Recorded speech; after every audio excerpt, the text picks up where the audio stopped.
All right. So you can start whenever you're ready. All right. Hi, I'm Sally Lee. I am an interdisciplinary artist, an installation artist who mainly works with ceramics. And I am also an educator, and I'm also a program director for the nearby gallery in Newton Center. And I'm a dog mom. Fine. It's a great way to describe yourself. I'm a cat mom, so I understand wanting to use that in your bio. So thanks so much, Sally, for joining us. Especially we are interviewing you through the airport right now. You are currently at the airport, which I love that you're an artist on the go, and we are still getting this interview in. But we like to start our interviews with the first question: are you hood grown, and if so, how does that influence your aesthetic? Yeah, I would say I had grown mainly as in Chinese, quote unquote, American artist, growing up in the South, which I immigrated to around 7 years old from the UK. That identity really shaped a lot of my aesthetic as far as, being picked on when I was younger, especially in the south of Arkansas. And there was a lot of almost, neglect of my Chinese identity, where I didn't want to be Chinese almost, just to fit in. And so all of these years building up to my art practice, I've been, pushing away this part of my identity, where it's like in my art, I'm finally like leaning back into what makes me and my culture and who I identify as. Oh, that's amazing. So we are going to get much deeper into your work. But before we get into talking really about your artwork, how are you feeling? How are you coping? How are you caring for yourself right now? We're still in this panda. We're still in a panorama. We're still in a panini crust, as everyone may put it. Any way to not say pandemic. How are you dealing through it? We're interviewing with a mask on right now. I think this is the first time we've done this. So how are you feeling? How are you doing right now? I am tired, but I am also like on the grind. So I'm trying to, be the best I can be in this pandemic, as far as hustling, doing the work I need to do, finding jobs. That's kind of my trajectory right now. The traveling and all of that stuff was mainly for family, but even through my travels, I'm trying to like submit to residencies and just really really grow my professional career at this point, since I'm done with grad school. Nice. So how did you get introduced into ceramics? Ceramics isn't necessarily an easy thing to get into for most artists. It's not the most accessible. It does require quite a bit of knowledge and resources. So how did you get into ceramics, and what made you continue to practice? Sure.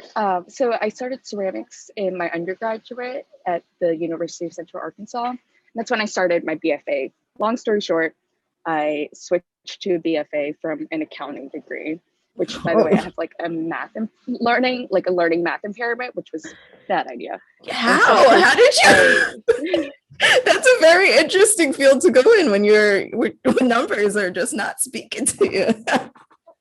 Expectations, all of that stuff, being told like, being an artist, you can't have a career from that. And just me at that point, not really realizing what my abilities were. So when I started my BFA, my third year in undergraduate, I started doing all these prerequisites, and ceramics one was one of the first semester that I was immersed in there. And I actually hated it.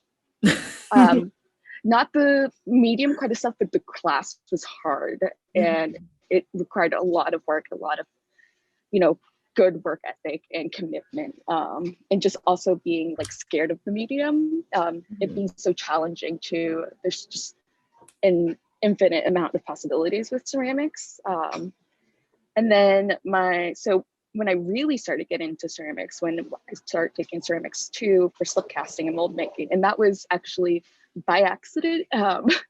because I was trying to sign up for another class. It didn't work on my schedule. So I was like, okay, I'll take this class again with Professor Liz Smith, who was like my biggest mentor that really lifted me up into the ceramics world. That's when I started getting involved in clay club at that school and being the president, and then also going to conferences like NCECA, the National Council Education of Ceramic Arts.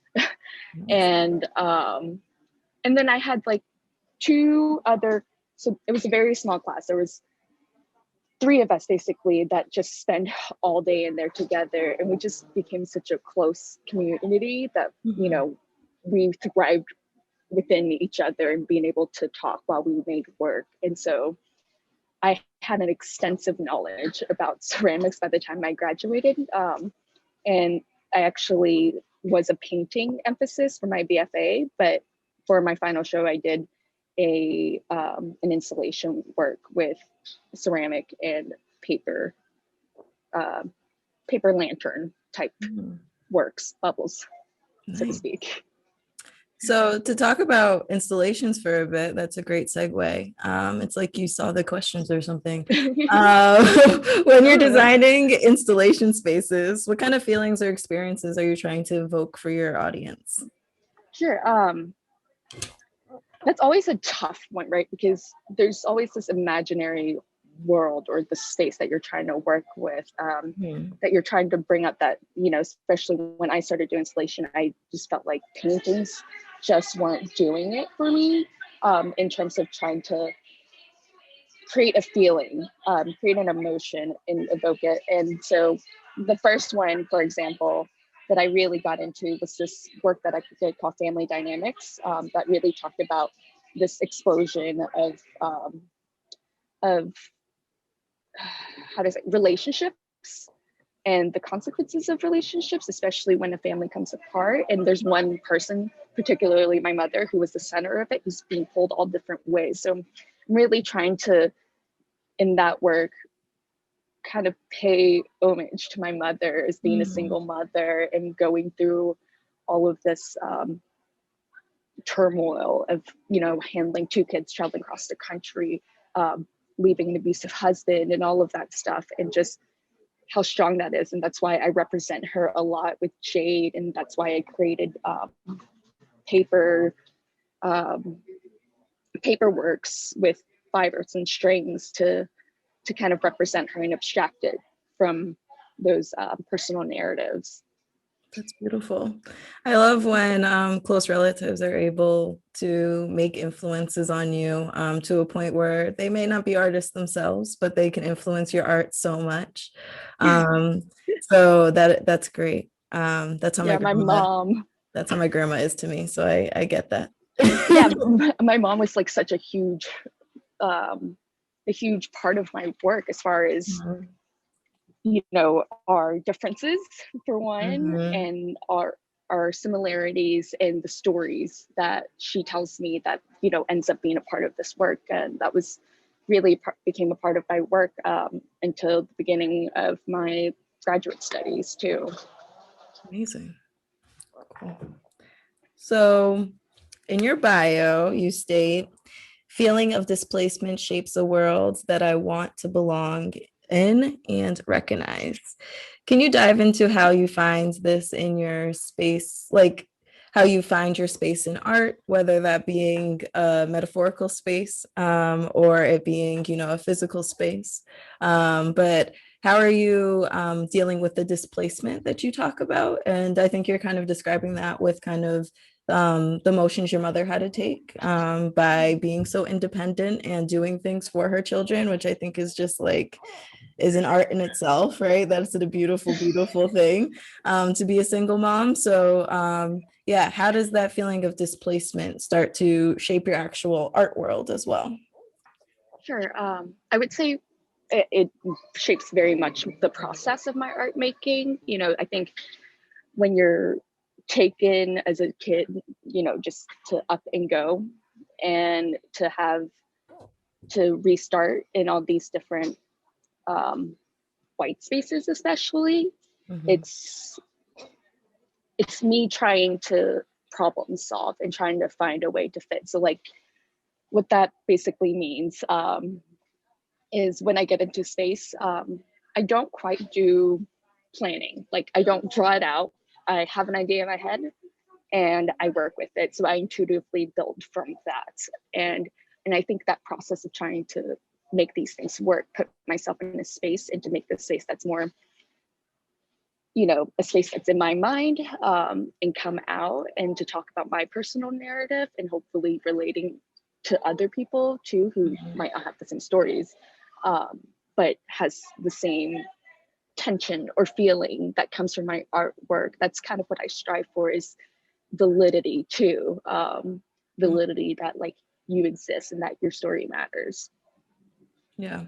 And I think that's what we're all trying to find right now, right? Especially during all of the, you know, social kind of unrest that's happening through the Black Lives Matter movement, through the Stop Asian Hate movement. We're kind of trying to find our placement in a country that has shown us they don't particularly like us here, but we've been here the whole time and we built this country, so you know.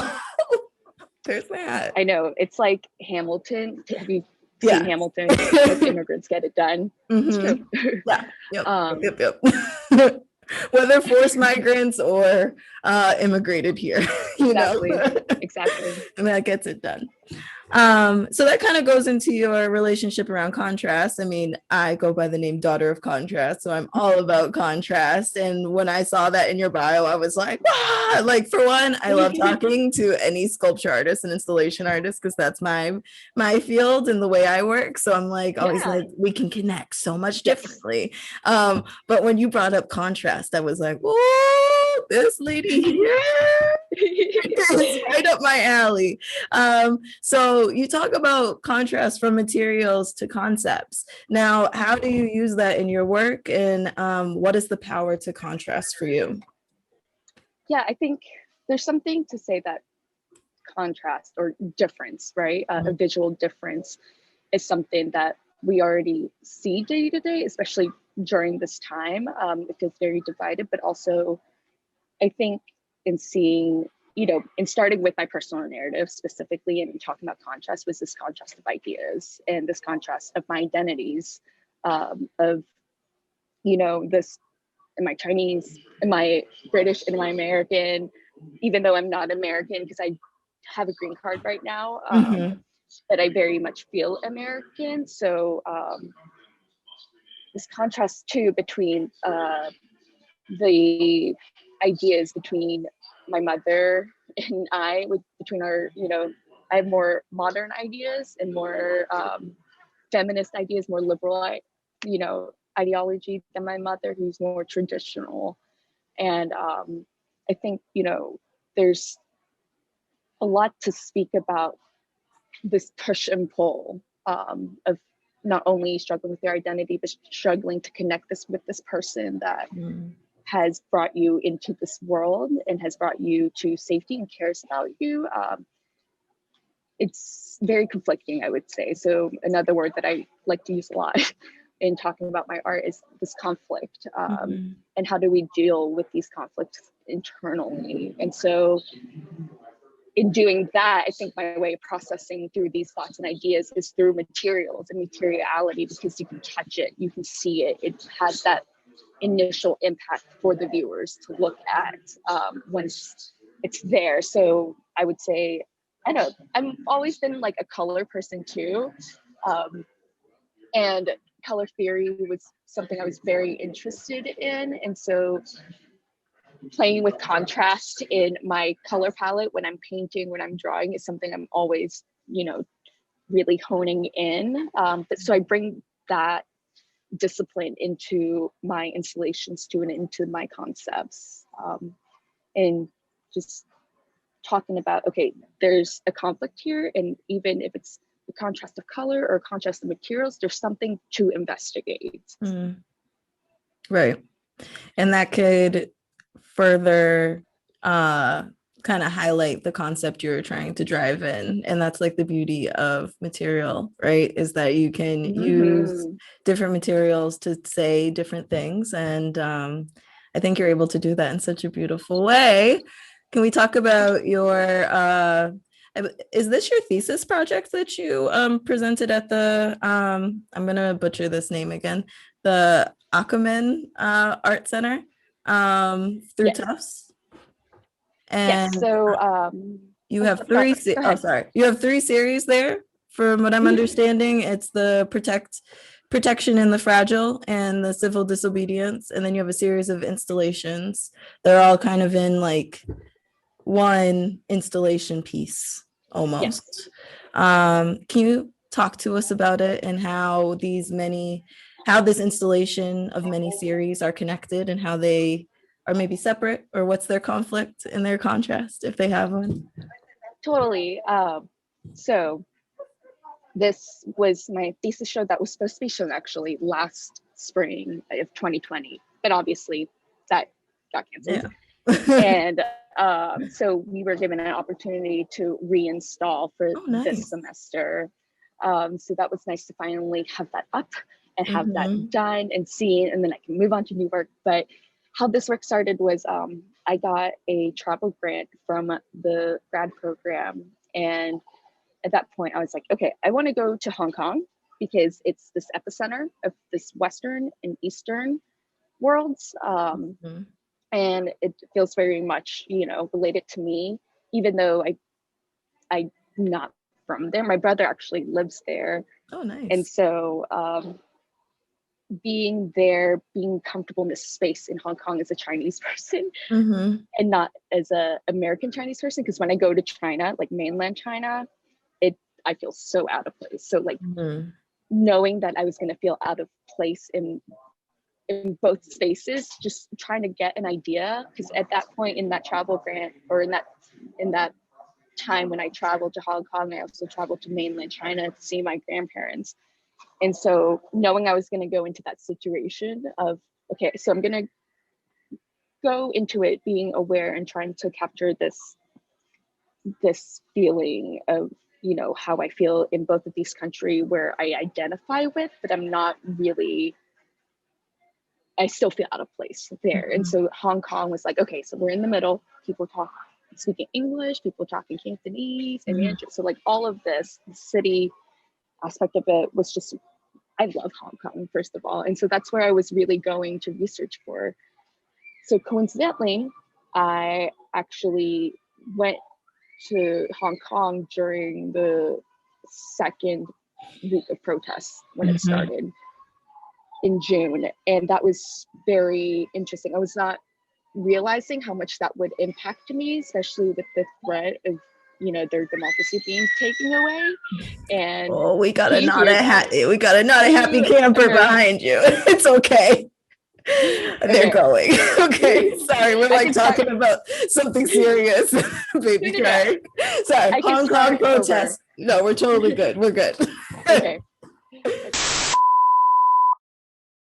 So you have a piece up at I'm gonna say the name wrong again. It's Adikman. Adikman, there we go. Adikman Art Center over at Tufts, the Tufts in Medford, that location, correct? Mm-hmm. So can we talk about your series that you have up there? You have three kind of groups of work there: the protection of the fragile, the civil disobedience, and you also have a series of illustrations over there.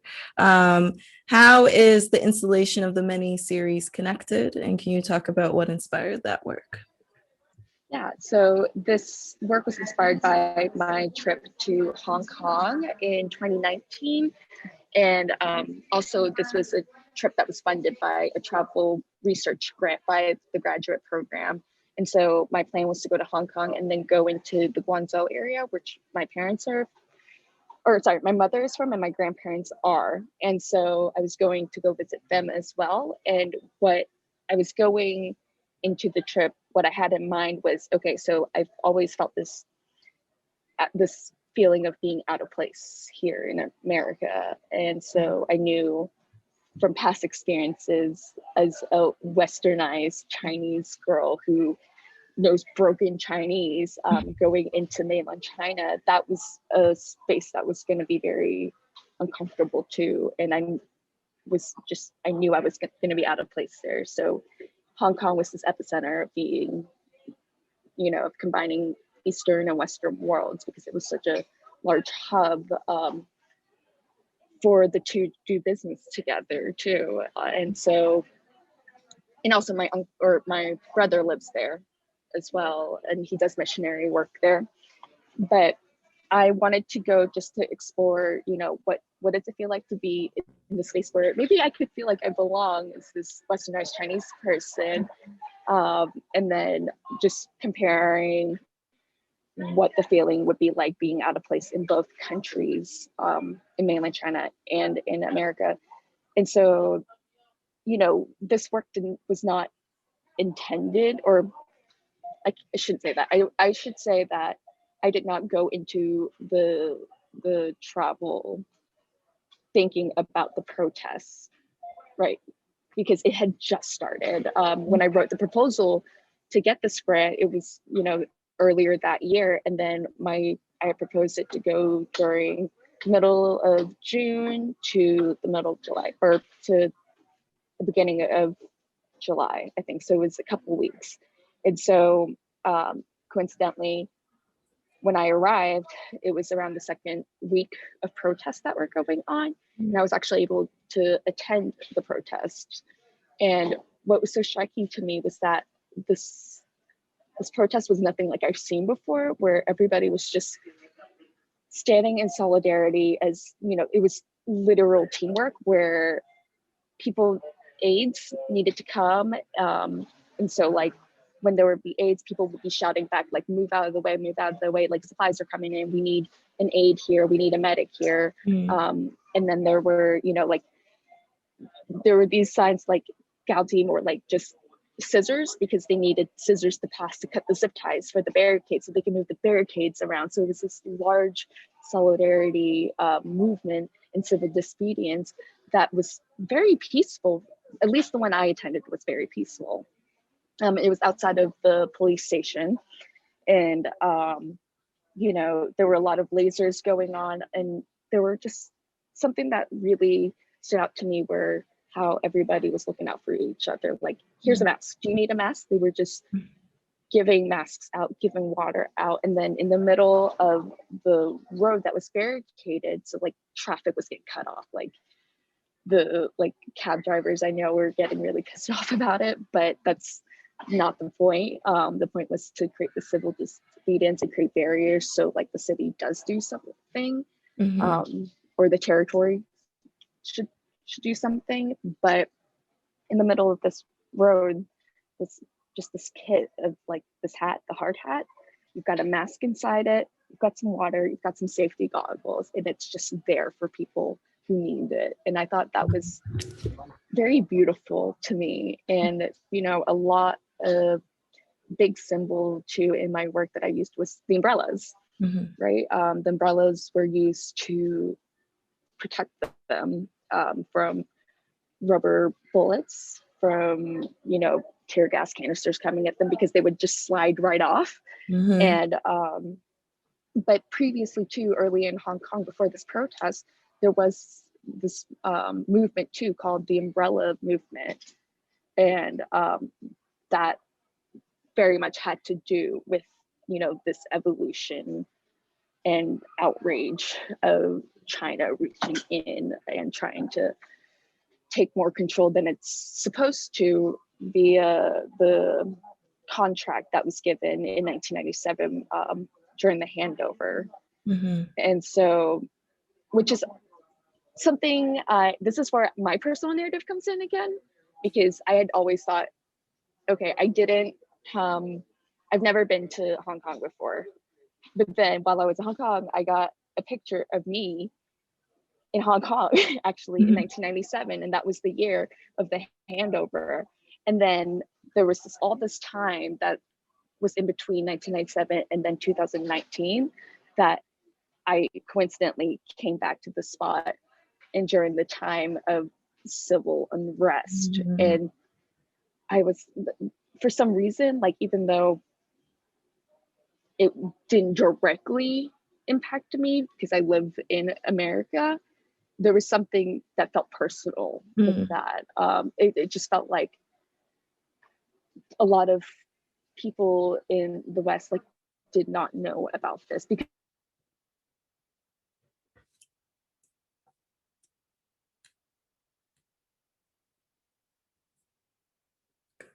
I'll resume here. Okay. Where was I? So you were saying that you went to Hong Kong in 1997. So you did a whole kind of full circle type of feeling. Mm-hmm. You came back in 2019. And that's where you kind of got cut. Right. Okay. So when I realized that, it just felt, this is something that I make work about, because in the West, it wasn't being talked a lot unless, your newsfeed it's diverse enough to have South China Morning Post. I know some of the bigger papers here did cover it, but it, you know how the newsfeed just cycles. Yeah. It's so fast that, we had our own shit to deal with in this country too. Mm-hmm. But there was just a lot of talk, especially from the conservative side, about our rights being taken away, when specifically we're talking about gun rights. We're talking about now more than ever the masks, which I don't think was relevant then, but it's very relevant now, I think, in being able to reinstall it or install this work. Yeah. A year later, and just talking about how democracy stripped away when there's just this on the other side. Now, actually, in Hong Kong, they've gotten rid of elections for the local government. Wow. And so it's slowly being stripped away, and that's scary to think about. Like, can you imagine? No, that's just a straight up tyranny. Yeah. Yeah, exactly. And so that's so scary. It's nuts. And so, just thinking about the situation that's going on here, like, what does that really look like? And that's kind of where my digital illustrations come in, because I did a lot of research into the history of protest culture, or the visual culture too of protests, especially in China and Hong Kong. And I guess I can talk about the monumental history, the green one, the monumental history 1989/2019. That was me using monuments or architecture too that were built. So like Tiananmen, you'll see Tiananmen there, and then you'll also see the People's Monument, which is the tall architecture. And so this was supposed to be built in a space where people can gather, right? And in front of their local government. But in 1989, as you know, well, maybe some folks who don't know, but in 1989 was the massacre at Tiananmen Square.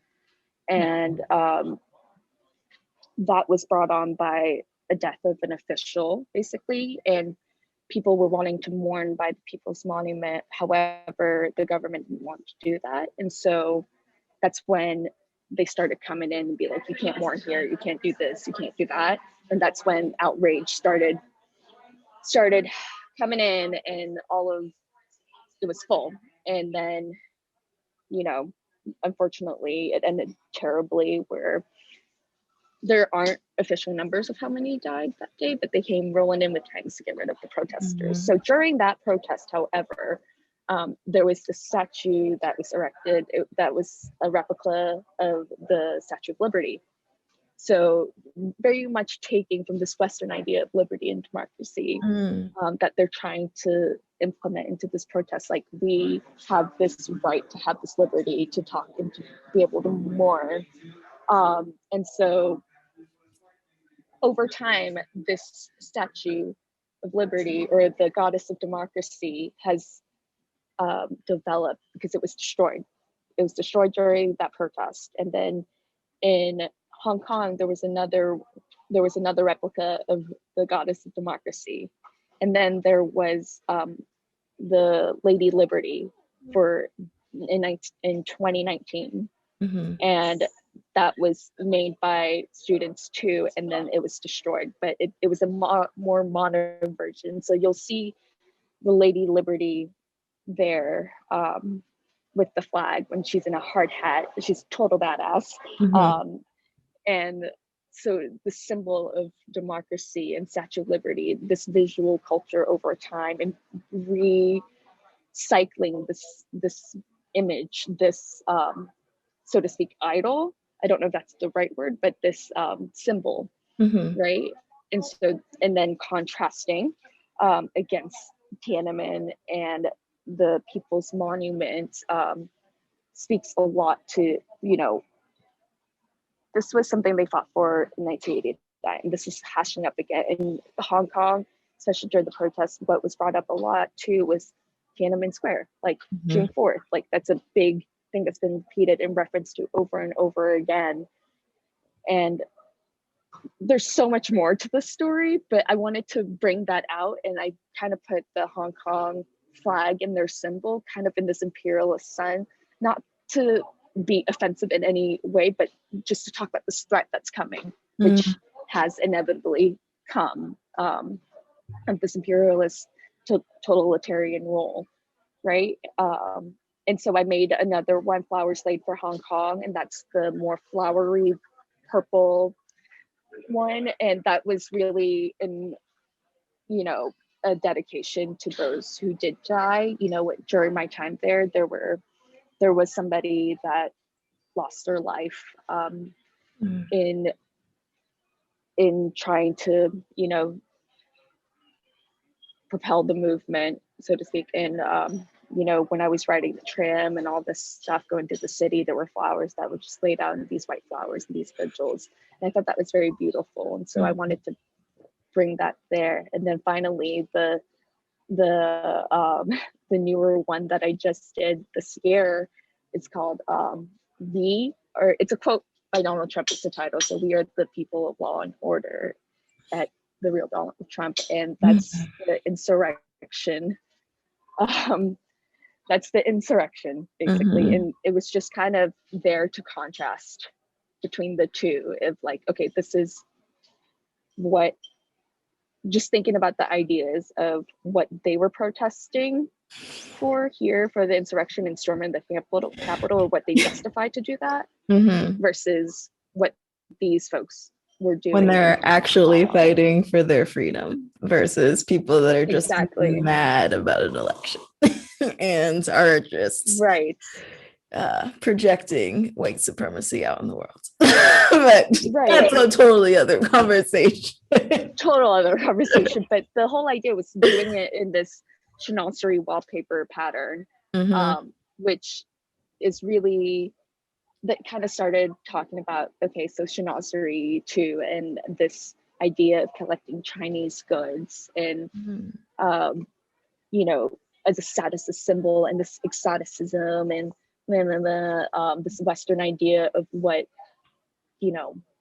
Chinese people are, and trying to use that as a sign of their wealth, while also historically have undermined and mistreated Chinese people, and seeing them as not of the same socioeconomic status. I mean, that really kind of ties into what I want to talk about a lot too in my future work, is this idea of the model minority myth, right? Like Mm-hmm. the model minority myth is there to, as almost like an agent for other races that's not Oh, Chinese, completely. right? To be like, It's a you're almost complete, white, yeah. you're almost there. Mm-hmm. It's a complete way that the white supremacy has used to pit Asian folks against other groups of people of color, and be able to, yeah, like you said, almost white enough. The complexion is really key here. It's so minimal to think like they're really so caught up on just skin color still. Like, right. you could be from literally across the world, and you're like, oh, they're light, so they're close enough. They're light enough. Yeah. Sure. But to go into our next question here, and your work is the work that you have up there is beautiful. Just to be quick before we get into the next question, how long is it going to be on view? People can go see it. Yeah, well, actually, it's only open to the Tufts community, Okay, so then, unfortunately. yeah, so you'll have to look at pictures. We'll put pictures on the blog. Yeah, That's it's going to be online. But and there was a virtual version of it too last year, which I can nice. give you the link for. Yeah, but it's awesome. Up till so I do install on the 27th. Okay, so you have not very long, but long enough. Yeah, something to take photos and have it up. That's beautiful. Awesome. Yeah. So can we talk a little bit about or how you plan or if it will impact your work at all? How has the recent coverage around Asian hate, and I will just say recent coverage because we all know that this has been happening forever. This ain't new. It's just the media now wants to highlight it. How is this going to impact your work?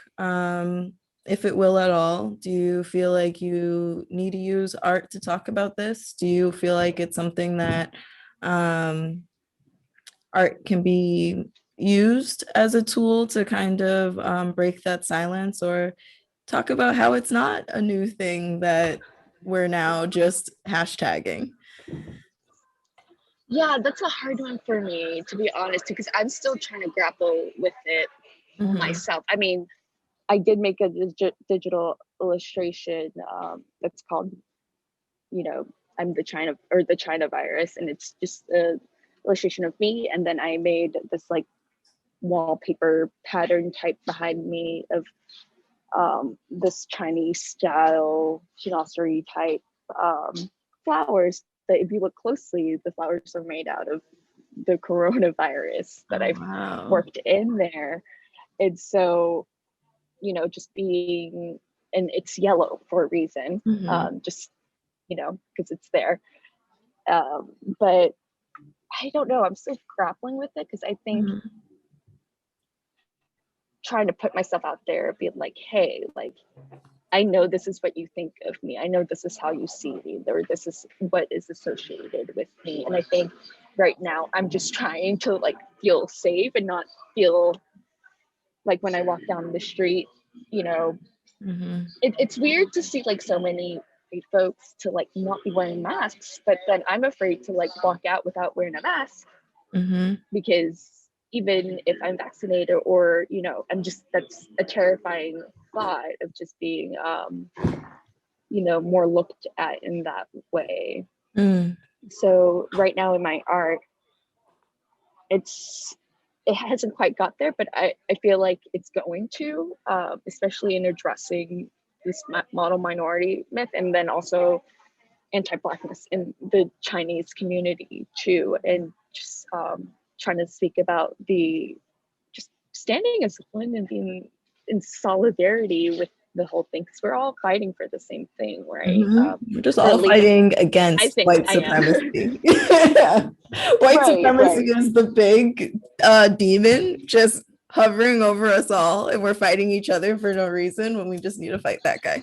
Right, we're like going really into like especially academia, like there's so much about language, and yes, language and the way we talk about race is very important, but at the same time, how much are we going to be able to, one, we're already in this privilege position of being an academic institution and talking about semantics and language about race, whereas like I see that it's not as productive in the real groundwork that needs to be done. Although, I try to participate in it as much as I can, especially in the coalition within the school, the Anti-Racist, Anti-Bias Coalition within the school, just because I'm not a citizen, so I couldn't vote. So there were limited things that I can actively do to be a part of the democracy here. So starting at the local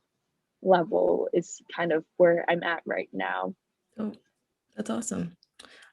There's a way that we can, I mean, like just being an artist in itself, you are, political, whether you kind of like it or not, you have something to say. So whether that is, very explicit in your art or just in the work you do, I think that's totally cool. We've had a great talk, and we're coming to the end of our interview. Lastly, what's next for you in your work, and where can the people find you? Like, where do you want to be found? Not like, where can they find you at your house, like on the internet? Oh, right. No. Please don't come. Yes. So on the internet, you can find me at Instagram, Sally O'Malley. That's Sally with Y, and then OHMALEE. And then I also have a website, sallyleeart.com. It's a great website. You can also, thank you. You can also find me as we're developing for Nearby Gallery. If you're interested to check that out, it's going to be new and opening pretty soon at nearbygallery.com. Ooh, we'll definitely put that in the show notes. Thanks. And so we'll be doing classes. We'll be starting up programming and workshops and classes there and see how that goes. But I also do Hugo Bowls, which is because I like to hustle. I need to make money. I haven't quite finding jobs right now, and art jobs, especially teaching jobs during the pandemic, is not easy. And so, I'm trying to just make do with what I have, basically, and just trying to make some kind of income. So I make custom dad bows. And you can find that on Instagram, Hugo.Bowls. Nice. But yeah, for my work right now is I'm just stepping, especially after being in grad school and just being really in this conceptual world, where sometimes being too conceptual and research-based can hurt my art practice because nothing playful or experimental comes out of it. Whereas right now, I'm trying to just restart and just trying to experiment more and play more and see what I can push, and then see how later concepts and such go on. We'll come together. Amazing. Well, have fun exploring materials. That's always fun. And keep up your hustle with your dog bowls. Get a custom dog bowl from Sally. And it's been great talking to you. I feel like we have so much in common, and I love talking to artists that I can connect with so much. And your work is amazing. The work you've done is amazing, and I can't wait to see what more you bring to the world. So thank you so much for talking with me, especially tuning in from on the go in the airport. I know you have a layover, so it is kind of nice to do something. yeah, for sure. Thank you so much for inviting me, and for reaching out, connecting. I think that's very important right now. I'm trying to find a community, especially in Boston. There's an art community, but there's so many different art schools that you don't get to really get to know everybody on this intimate level. So thank you for having me. Of course. Thank you.